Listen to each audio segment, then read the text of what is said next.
Kali ini gue mau ceritain tentang hari yang berhubungan sama hari Rebo Wekasan. Jadi kalau kalian belum tahu, Rebo Wekasan tuh dalam tanggalan Jawa adalah hari Rabu terakhir di bulan Safar. Nah, bulan Safar itu adalah bulan kedua dalam penanggalan tahun Hijriah Islam. Rebo Wekasan. Betul. Oke. Tapi kalau di tanggalan nggak ada Rebo Wekasan, tulisannya nggak ada, Nat? Nggak ada, Muy. Oh. Nah, jadi ini tuh kejadiannya tahun 2010. Berarti pas tahun 2010, Rebo Wekasan tuh ada di awal Februari. Jadi ada satu pasangan suami istri. Mereka pasangan muda yang baru nikah dan mutusin untuk pindah ke Jogja karena suaminya harus pindah kerja ke sana. Suami istri ini namanya Yadi sama Indah. Kira-kira umur mereka tuh 26 tahun. Karena mereka juga masih merintis, jadi mereka tuh nyari rumah yang bisa disewa dengan harga murah. Jadi dapatlah rumah tua apa adanya yang masih layak ditempatin. Rumahnya tingkat 2 lantai, dan kamar tidur yang ditempatin mereka tuh di bawah dekat ruang TV. Seminggu pertama, mereka beresin rumah dulu nih, karena ada yang harus diganti furniturnya. Terus plafon juga ada yang bocor-bocor, jadi harus benerin. Setelah beres 1 minggu itu, akhirnya mereka bisa dengan nyaman nempatin rumah itu. Tempat kerja Yadi juga gak jauh dari rumah yang mereka sewa. Hari Senin Yadi mulai kerja dari jam 8 sampai 5 sore.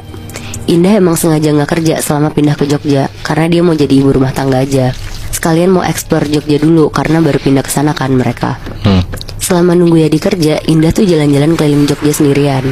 Dia kulineran, nyari tempat-tempat yang menurut dia bisa kunjungin selama nunggu Yadi kerja. Sekitar jam 4 sore dia baru pulang ke rumah, biar bisa pas sama jam pulangnya di kantor. Singkat cerita, besokannya hari Selasa, Indah mutusin untuk ke Taman Sari Jogja sendirian. Karena dia penasaran dan belum pernah kesana, jadi dia tuh wisata sendirian. Sepulang dari sana, kira-kira jam 5 sore sampai rumah, Indah langsung mandi dan ganti baju. Gak lama, Yadi tuh pulang. Terus pas Yadi pulang, gak tahu kenapa Indah tuh ngajakin Yadi mau keliling-keliling naik mobil buat lihat-lihat pemandangan. Karena Yadi juga kasihan, takut mikir Indah kesepian. Jadi sekitar jam 7 malam mereka keliling-keliling lah naik mobil berdua. Indah di situ seneng banget dan Yadi juga puas ngeliat Indah seseneng itu. Sekitar jam 11 malam mereka baru pulang nih ke rumah. Mereka berdua bersih-bersih, dan gak lama Yadi ngajakin Indah untuk berhubungan suami istri sebelum mereka tidur. Akhirnya berhubungan lah mereka berdua. Pas udah sama-sama mau tidur, Indah tuh ngerasa kalau ada suara dari lantai 2, kayak suara gaduh gitu Muibi. Karena penasaran, Indah mau ngecek. Takutnya ada apa kan. Dia naik tangga. Pas dia sampai di atas, dia ngeliat sekitar tuh gak ada apa-apa. Tapi pas dia tajemin matanya lagi, ternyata tuh ada kucing hitam di pojokan lagi ngeliatin Indah. Padahal dia nggak ada kucing di rumah kan? Gak melihara, Moy. Langsung diusir lah di situ sama Indah buat keluar rumah. Dan setelah berhasil ngusir, Indah balik ke kamar buat tidur. Sebelum tidur, Indah juga nyeritain ke Yadi kalau tiba-tiba di lantai 2 rumah mereka tuh ada kucing hitam. Besokannya pas bangun tidur, tiba-tiba badan Yadi tuh demam. Jadi dia gak ngantor di hari itu. Dan Indah juga muntah-muntah. Mereka tuh bingung berdua kenapa bisa sakit barengan. Tapi mereka mikir apa karena abis kecapean pindahan, atau salah makan, atau bisa juga karena abis jalan-jalan semalam itu kan. Jadi Indah ngurusin Yadi, beli obat ke apotek, sekalian beli obat mualnya Indah. Karena ternyata si Indah tuh juga ada sakit GERD, jadi dia muntah-muntah. Pas sampai rumah, Yadi tuh lagi tiduran di sofa depan TV dekat kamar mereka sambil nonton TV. Indah nyamperin lah, ngasih minum, ngasih obat. Gak lama mereka berdua tuh dengar ada suara kucing dari lantai 2. Karena kaget, Indah langsung ke atas buat ngecek. Dan bener aja, ada lagi tuh si kucing hitam yang semalam Muibi. Akhirnya diusir lagi lah sama Indah. Dan untuk pertama kali, akhirnya si Yadi tuh ngeliat kalau kucing itu tuh ada. Terus mereka agak kebingungan juga sebenarnya dari mana si kucing ini masuk. Soalnya pintu rumah mereka selalu ketutup, apalagi yang di atas tuh gak ada pintu sama sekali. Sama jendela juga ketutup.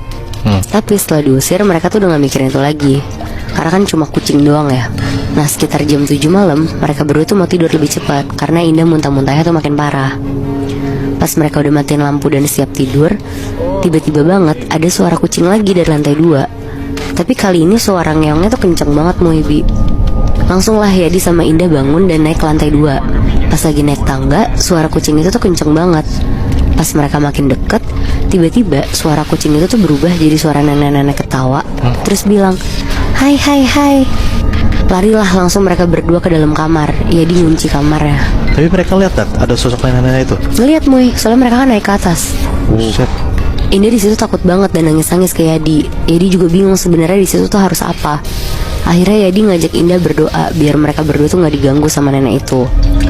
Tapi bukannya gangguannya berhenti, mereka berdua tuh malah denger suara panci dan yang lain tuh jatuh ke lantai kenceng banget. Set. Suaranya kan cempreng gitu ya. Jadi kayak semua yang digantung di kitchen set mereka tuh jatuh tiba-tiba. Tapi karena mereka juga takut, akhirnya sepanjang malam mereka tuh di dalam kamar doang dan berusaha untuk tidur, walaupun makin banyak suara barang-barang jatuh di luar. Akhirnya besok paginya pas mereka bangun, mereka ngeberanin diri lah untuk keluar dari kamar. Pas keluar, rumah mereka tuh bener-bener berantakan yang kayak kapal pecah gitu Moebi. Lampu jatuh, piring-piring pecah, pokoknya hancur banget. Karena Indah juga masih muntah-muntah, jadi setelah bangun tidur ya dia tuh mutusin buat gak ngehirauin rumah mereka yang berantakan. Terus langsung ngebawa Indah ke dokter. Nah sesampai di dokter, ternyata kata dokter Indah tuh hamil Moebi. Dan pas di USG, ternyata udah 3 bulan bayinya. Tapi anehnya, kata dokter, jabang bayinya Indah tuh kayak gak normal gitu Moebi. Maaf ya katanya kayak ada cacatnya gitu. Pulang dari dokter ya namanya calon ibu dengar kabar kayak gitu kan pasti down banget ya. Indah nangis-nangis lah ke Yadi dan minta digugurin aja daripada anaknya lahir cacat. Tapi Yadi gak mau. Dia nelfon mamanya untuk ngabarin kalau Indah tuh hamil. Tapi di rumah baru mereka ini tuh tiba-tiba seketika banyak gangguan, mulai dari kucing hitam sampai nenek-nenek.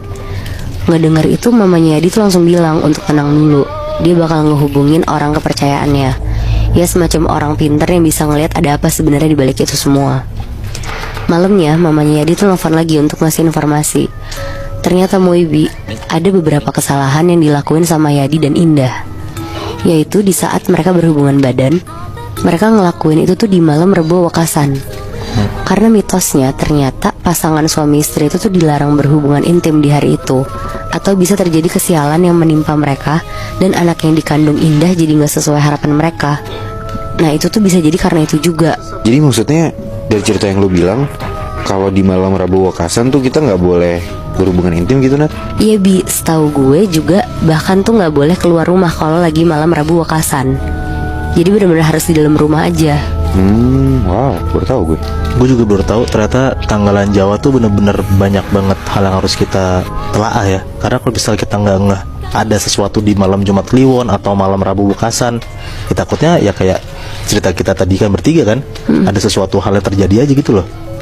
Apalagi kalau gue sih ngelihatnya kayaknya bakalan terjadi hal-hal kayak gitu untuk di tempat-tempat yang emang percaya banget sama hal-hal kayak gini gitu loh, sama tanggalan Jawa yang sakral dan banyak mitosnya ini kan, kayak Jawa Tengah, Jawa Timur. Gue penasaran sih, dari lo sendiri percaya nggak tanggalan Jawa itu ada sakralnya?